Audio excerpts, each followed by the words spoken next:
Muito boa noite, amigos.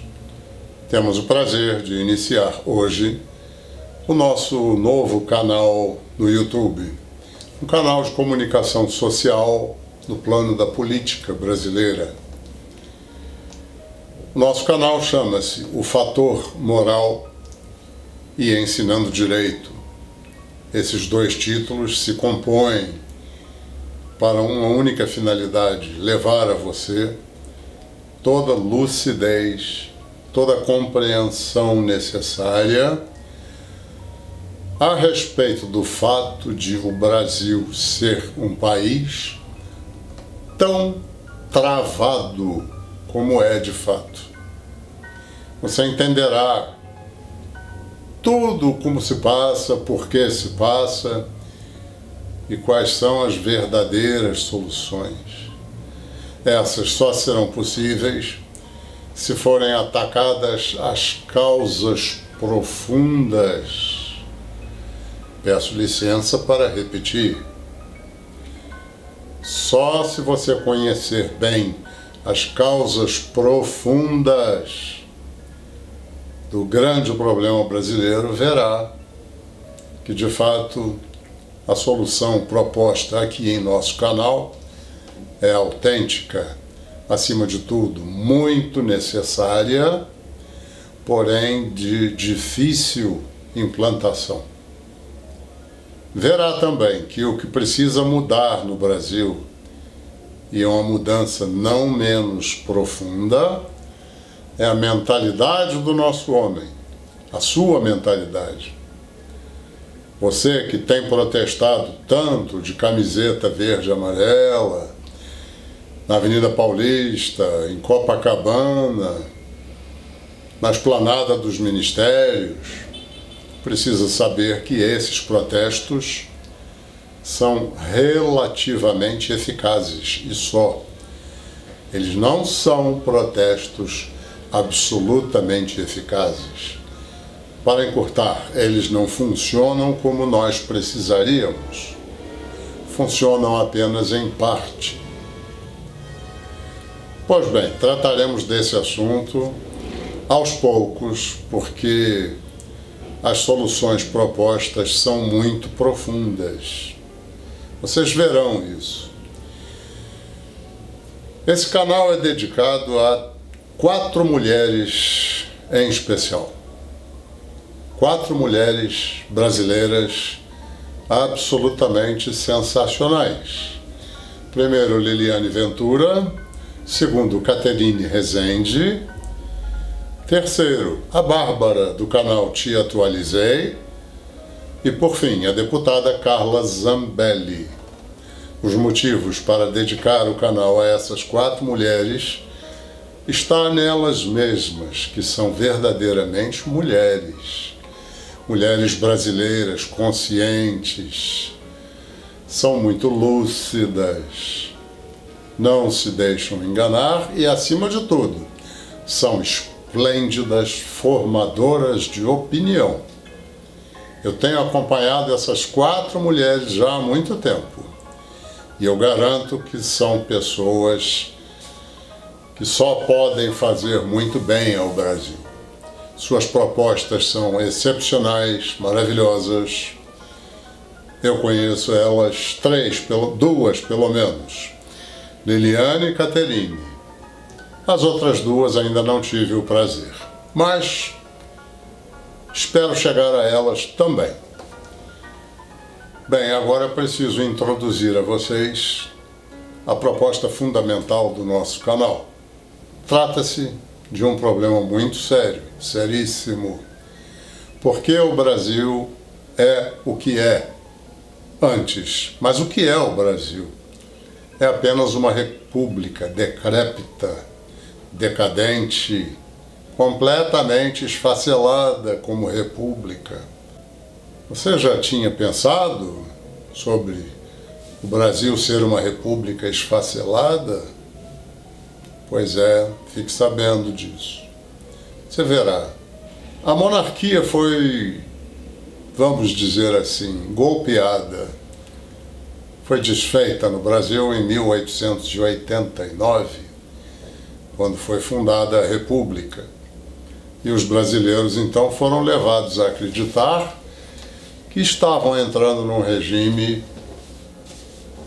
de grandes realizações, um regime de grande valor.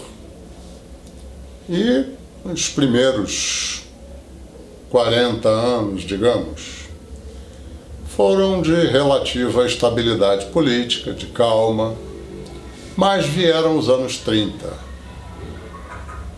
de grande instabilidade, de reformas, digamos assim, conturbadas, o Estado Novo, com toda a sua efervescência política, a Revolução Constitucionalista, uma carta constitucional outorgada em 1937, e aí o mundo entrou em guerra, e aí só em 1946 foi que o Brasil readquiriu o rumo de uma nação mais estabilizada. E foi reescrita a Constituição e surgiu então a Carta de 46, que conferiu ao país um nome absolutamente despropositado. Você sabia, e a prova vem logo abaixo, a seguir, você sabia que o Brasil se chamava República dos Estados Unidos do Brasil? Pois vejam, eu peguei na minha coleção uma nota de 100 cruzeiros, que até o ano de 1967 circulou como cruzeiro. Mas a inflação era tão galopante, tão alta, que o governo, na época, criou o Cruzeiro Novo. Foi o primeiro golpe monetário, financeiro. Podemos chamar de golpe porque não deu em nada. Pois bem, 100 cruzeiros passaram a ser 1 centavo. Brincadeira. Pois foi o que aconteceu. Agora, a cédula que traz a efígie de Dom Pedro II, grande monarca do Brasil, infelizmente traz também, logo acima da figura do monarca, o título dado ao país pela Carta de 46, República dos Estados Unidos do Brasil. Ora, qual era a intenção dos constituintes ao atribuírem esse nome ao Brasil? Com toda certeza, imitar, vamos dizer, importar, ou sofrer a influência explícita dos Estados Unidos da América. É claro que foi assim. Esta carta e este nome do país estiveram vigentes até a emenda constitucional de 69, quando então o Brasil passou a se chamar República Federativa do Brasil. Pois bem, isso é apenas um indício muito sério, mas por enquanto serve como indício. E a estabilidade política veio só porque o nome do país era Estados Unidos do Brasil? Não, não veio. Ao contrário, o que veio foi a instabilidade política dos anos 50, a crise do Getúlio Vargas, a grande tentativa de golpe de Estado em Aragarças, de 1954 ou 55, uma coisa assim. E, felizmente, houve o único período constitucionalmente levado a efeito, e assim foi, e assim consumou-se outra grande fase de corrupção endêmica no Brasil. Depois disso, Collor e seu impeachment, também devido a problemas muito sérios de corrupção. Depois, uma certa estabilidade reprimida com o vice-presidente do Collor, que era o Itamar Franco. Em seguida, Fernando Henrique Cardoso, com ótima estabilidade em função do grande êxito que foi o Plano Real. Mas a partir disso, o Brasil entrou num vórtice, afundou mais que o Titanic em matéria de corrupção. E temos aí 2 vezes o Lula, 1 vez e meia a Dilma, e o restante desse período, desse malsinado período, levado pelo Michel Temer. E pronto. Essa é a grande trajetória da nossa República. 130 anos tem o nosso regime republicano. De 1889 a 2019, 130 anos. Estamos caminhando para 131 anos de República. A República Brasileira, por conseguinte, não passa de uma imensa vala de corrupção, com a honrosa exceção de Juscelino Kubitschek e com algumas honrosas exceções no regime militar. O resto todo padeceu agudamente de corrupção endêmica.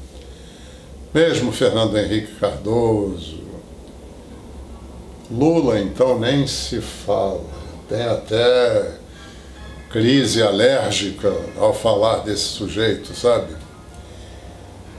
Tal do Lula lá, Deus que me livre. E agora que o Itamar não existe mais, que o Lula não existe mais, enfim, nem a Dilma, nem o Temer. Agora que quem manda no Brasil é o presidente Bolsonaro, nós temos enfrentado uma outra forma extremamente perniciosa de corrupção endêmica, patrocinada por 2 grandes vampiros cavaleiros da noite, que são o Botafogo e o Batoré. Essas 2 pessoas malditas, esses 2 elementos asquerosíssimos. O Botafogo, então, é repugnante a tal ponto que eu não consigo seguir. É pior que o Lula. Esse tal de Rodrigo Maia Botafogo consegue ser pior do que o Lula. Quem pode acreditar nisso? Mas é a pura realidade. Pois bem, quais são as grandes obras dessa corrupção endêmica? Muito simples.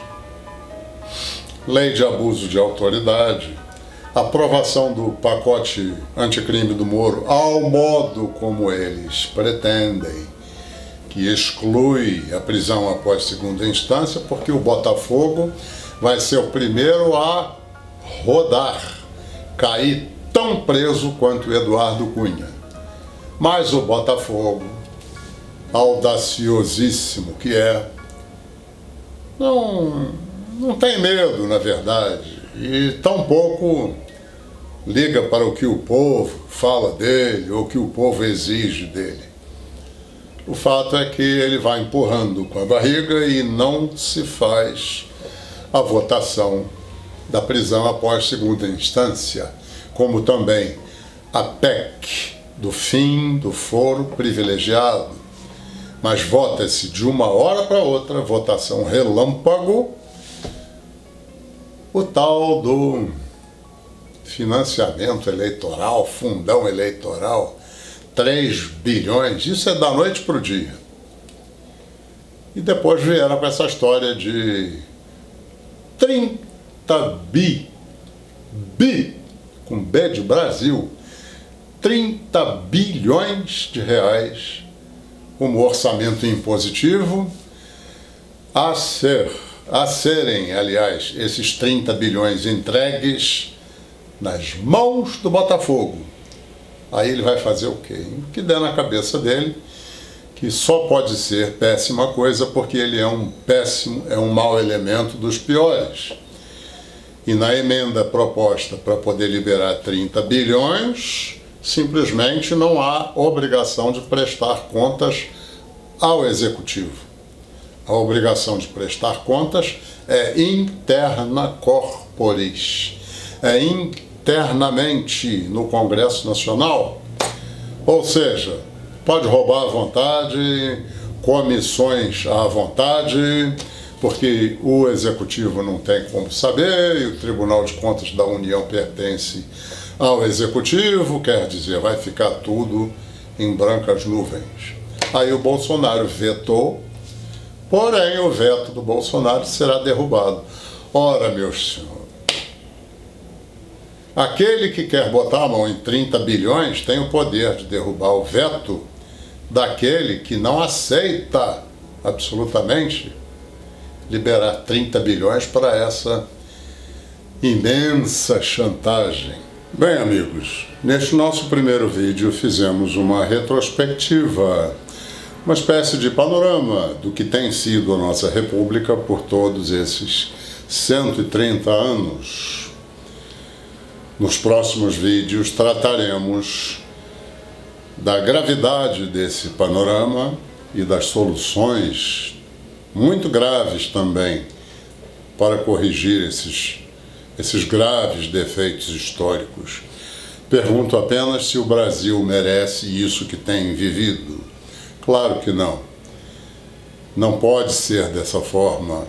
O país não pode viver travado como está, ao sabor do seu Botafogo e do Batoré. Não pode. Destaco duas referências feitas pelo presidente Bolsonaro, ditas pelas próprias palavras dele. A primeira, aliás, ele diz o seguinte: não, eu não vou entrar nessa dividida.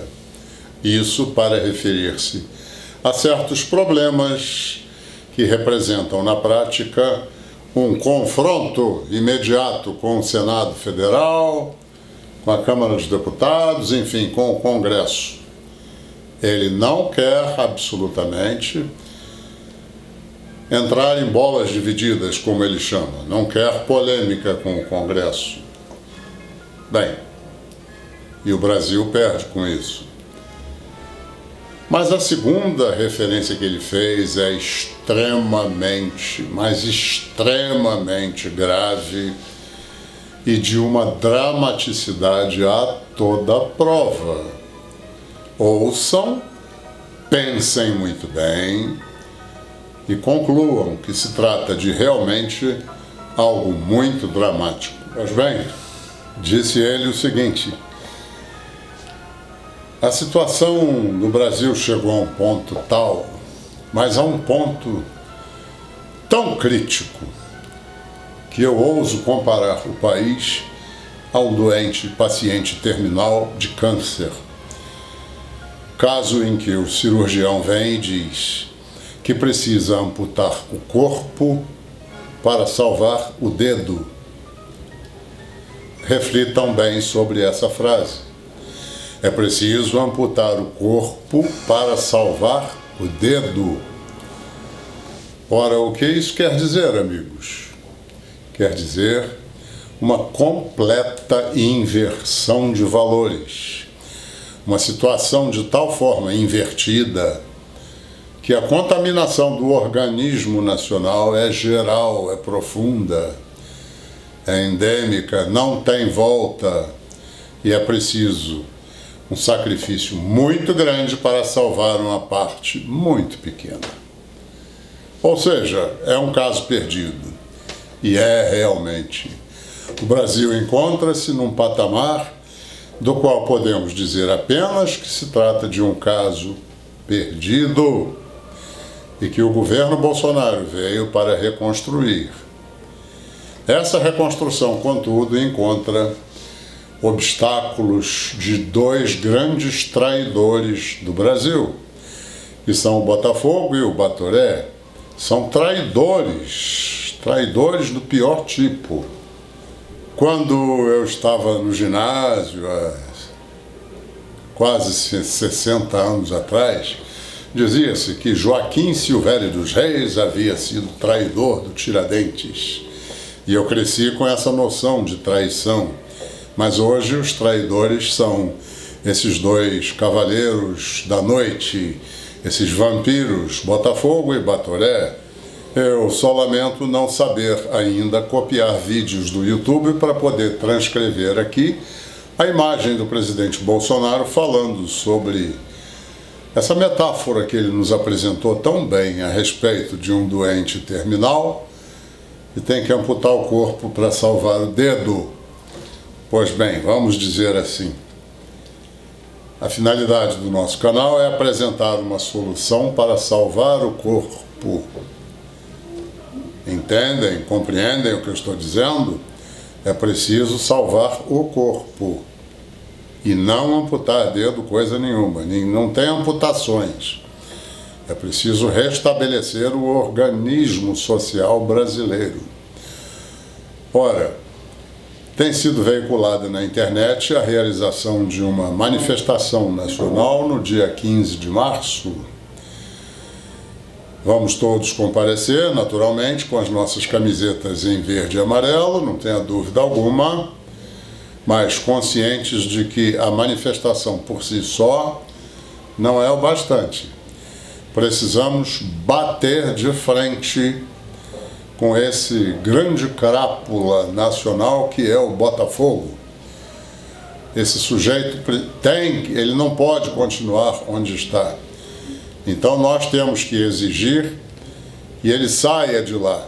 Por isso, por favor, Liliane Ventura, Bárbara do Te Atualizei, minha querida Caterine Rezende, todos e todas vocês, detentores de canais da direita do YouTube, Bruno Johnson, Alan Frutuoso e todos, enfim, todos, vamos lançar uma hashtag Renuncia Botafogo, Renuncia Botafogo, para obrigar esse mau elemento a pedir contas e sair do Congresso Nacional e ser varrido, enfim, da vida pública brasileira, porque é um grande traidor do Brasil.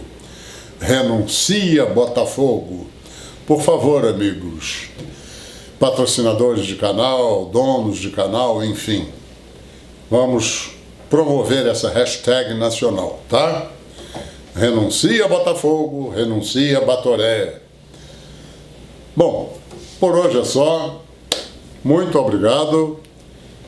Deixe o seu like, seu joinha, inscreva-se em nosso canal e faça que esse vídeo seja compartilhado com todos os brasileiros, todos os seus amigos, para que no dia 15 de março, próximo vindouro, possamos fazer da nossa manifestação não eficaz assim em termos relativos, mas em termos muito mais duros, para que o Botafogo realmente possa tremer nas bases. E ele não treme, ele passa por cima de tudo isso. Então cabe a nós, não tenha dúvida nenhuma, cabe a nós tirar ele de lá. E isso não pode ser só daqui a 4 anos, de jeito nenhum. Senão o Brasil vai para a cucuia e não vai ter jeito, tá? Aguardem o nosso próximo vídeo daqui a 2, 3 dias, mais ou menos, em que apresentaremos então o decálogo da verdadeira solução, que é muito profunda para o problema do nosso querido Brasil. Muito obrigado e até o próximo vídeo. Tchau, tchau.